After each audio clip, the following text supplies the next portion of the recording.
Hey guys, আজকে যাচ্ছি আমার পিসিটাকে গেমিং পিসি বানাতে।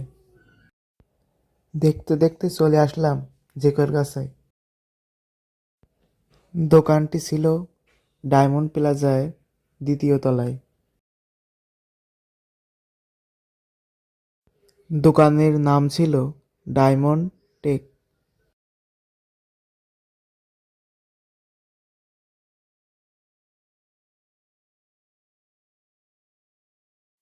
আমার গেমিং পিসি তৈরি হচ্ছে।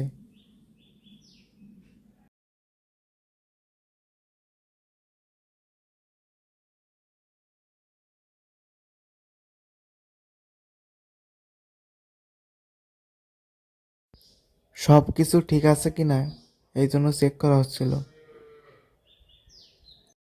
পিসিতে কেমন গেম খেলা যাচ্ছে পরের ভিডিওয় সেটা দেখাবো।